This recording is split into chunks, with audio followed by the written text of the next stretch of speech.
पूज्य भाई जी से हनुमान प्रसाद पोद्दार जी ने घटना लिखी कि मैं नाम खोल करके नहीं कहूंगा क्योंकि उनके पारिवारिक जनों को दुख होगा। मेरे परिचय के थे भाई जी महाराज के, मेरे परिचय के थे। गांव भी लिखा है, गांव का नाम भी लिखा है कि वो मेरे परिचय के थे और दो भाई थे। उनमें से किसानी का कार्य होता था। किसानी के बहुत पुरानी घटना नहीं है भाई जी महाराज के, कुछ वर्ष की है, ये अक्षरशः सत्य है। ये कोई हम कथा नहीं कह रहे, हम जानबूझ करके पता नहीं दे रहे। मुझे जिला गांव सब पता है। वो कृषि कार्य करते थे, गृहस्थी का कार्य किसानी से पूरा होता था। उनके पास एक बैलों की जोड़ी बहुत सुंदर थी और एक बैल, दो भाई थे। एक दिन संध्या काल के समय जो व्यापारी थे बैलों के, उनको पता चला गांव में इन दो किसानों के पास बहुत सुंदर दो जोड़ी बैल हैं, एक जोड़ी से उनका काम चल सकता है, आप प्रयास करेंगे तो एक जोड़ी बेच देंगे। अर्थ है आपकी शरण में आया है तो आपको अपने प्राणों की बलि चाहे देनी पड़े, उसकी हानि नहीं होनी चाहिए, शरणागत की हानि नहीं होनी चाहिए। अगर हानि हो गई तो नरक की गति मिलेगी और यहां भी दंड मिलेगा तत्काल। ये महत् पाप है, शरणागत का त्याग महत् पाप है। अब वो दो व्यापारी थे, अब वो कई बैल खरीदना बेचना उनका काम था। वहां आए और उस समय 12,000 रुपए की जोड़ी तय की।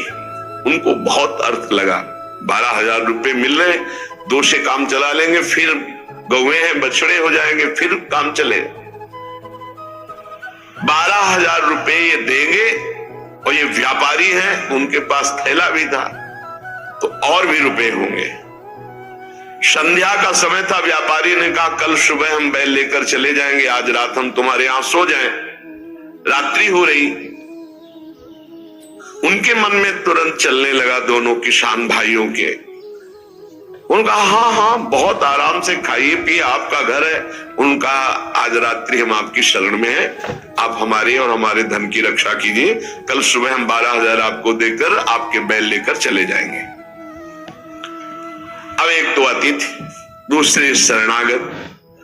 रात्रि में ने अच्छा भोजन पवाया और बारंडे में लिटा दिया। घर घर के बाहर चौपार होती थी, जिसे बारंडा कहा जाता है उसे चौपार कहा जाता है। वो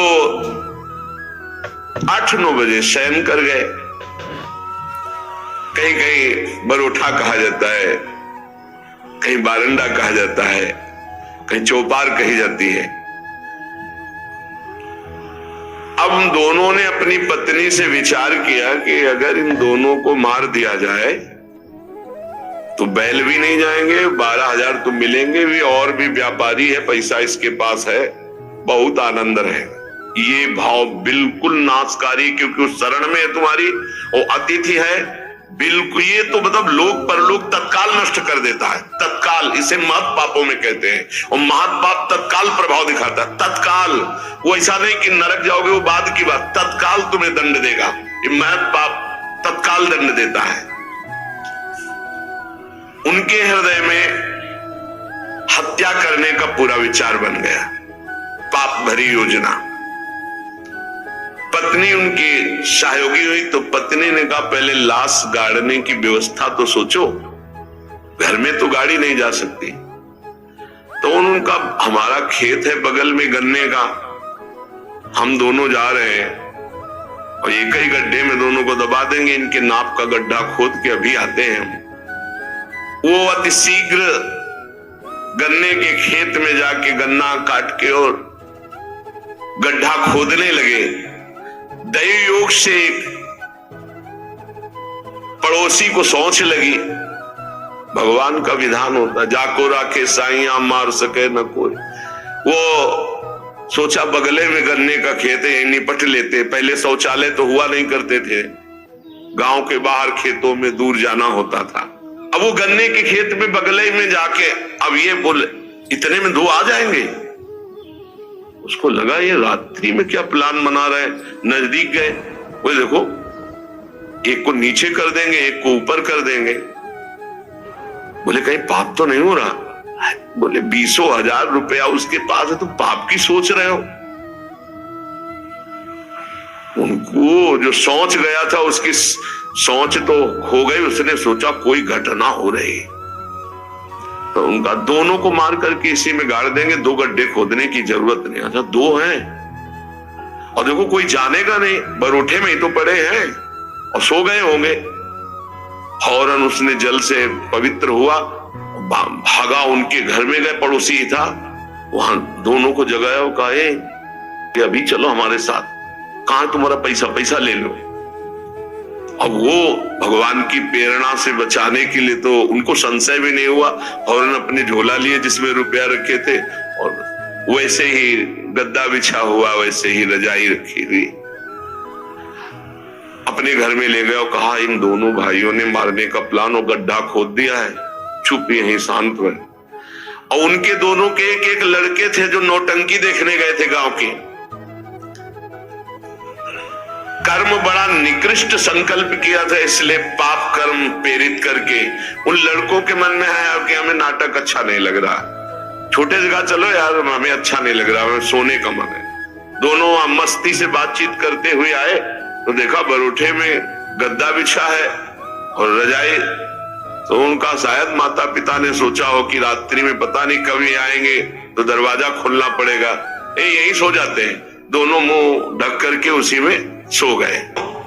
भगवान का विधान बड़ा विचित्र होता है। दोनों गड्ढा खोद करके आए, अपनी पत्नी से कहा काम हो गया, गड़ासा निकाल। बोले तुम पैर पकड़, भाई से कहा तू खोपड़ी पकड़। अंधेरे का मामला, कोई बिजली तो गांव में रहती नहीं थी। दोनों पुत्रों को काट दिया और मैं गद्दा और रजाई सहित समेट के गड्ढे में तोप के। अब जब वहां गड्ढे में डालिया तो बोले झोला कहां, रुपया कहां?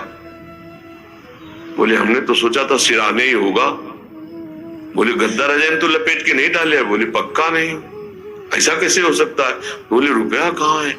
अब वो तो बड़े चिंतित कि जिसके कारण मारा वो रुपया नहीं।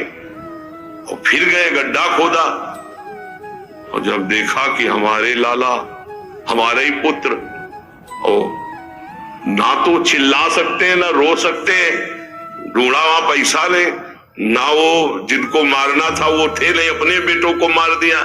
सुबह हुआ तो पड़ोसी निकाल के लाया उनको, कहे भाई बड़ा सुंदर प्लान बना रहे थे इन दोनों को मारने का, पैसा भी सुरक्षित और ये भी सुरक्षित। अब हम जा रहे हैं सरकार से रिपोर्ट करने। दोनों को जेल हुई, दोनों पुत्र मारे गए, दोनों पत्नी और पति सहित सजा को प्राप्त। अगर शरणागत है, कोई धन लिए हुए है, आपके समीप आया हुआ है और आप थोड़ा भी लालच करके उनका अहित करना चाहते हैं तो शरणागत का अहित सोचना मात्र अहित कर दिया, ये तो यहां दंड मिला, पूरा जीवन बर्बाद हो गया, पूरा जीवन बर्बाद हो गया। पति पत्नी जेल में, लड़का मार डाला, रह क्या गया, सब बर्बाद। और अब नारकी गति भी होगी।